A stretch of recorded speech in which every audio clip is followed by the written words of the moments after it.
Alors bonjour à tous ceux qui me suivez. Je suis dans une exposition qui traite de la guerre en Ukraine. Une exposition qui est organisée par l'armée. Et donc il raconte un petit peu l'histoire du Maïdan, de ce qui s'est passé en Ukraine, de ce qu'ils font maintenant. Voilà, il y a plein d'informations.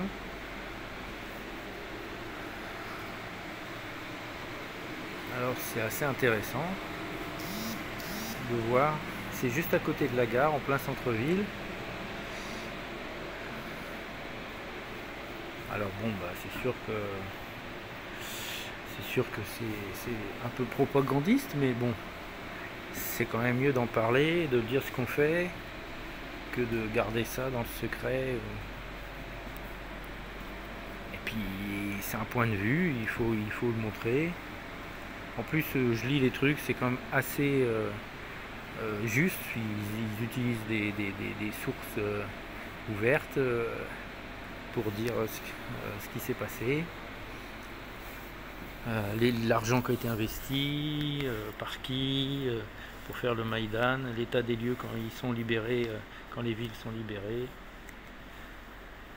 Donc c'est assez intéressant.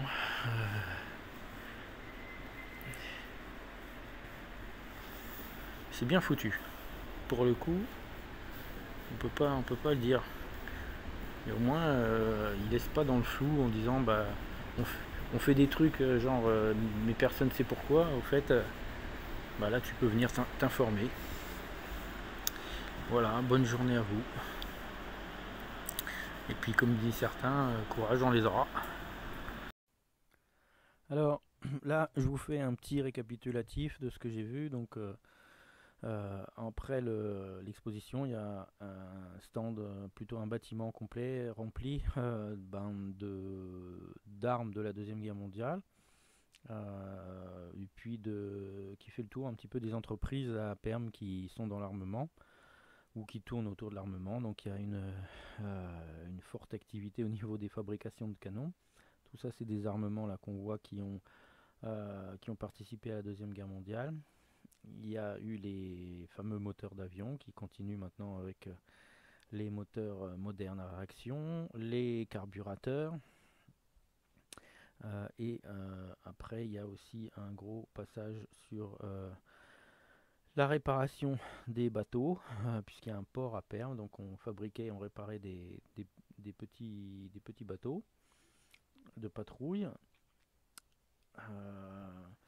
Et on fabriquait aussi de la poudre et des munitions pour les mortiers et des obus.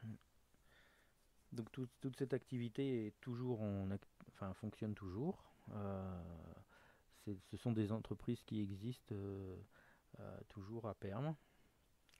Maintenant, qui fabriquent des armements plus modernes. Il y a même une entreprise qui fabriquait des téléphones, qui existe encore, plus ou moins. Les trois quarts des bâtiments sont à vendre, mais ils ont encore un petit peu des bureaux, quoi. Ils fabriquent plus rien. Ils fabriquaient aussi des téléphones civils. Et puis il y avait des reconstitutions d'armes qui avaient été achetées à Krupp, par exemple. C'est des maquettes et qui ont été copiées avec peu de succès, à 35 exemplaires par exemple. Donc voilà, c'est la fin de cette petite exposition. C'était très intéressant. Et je vous ai fait un petit rapport. À bientôt.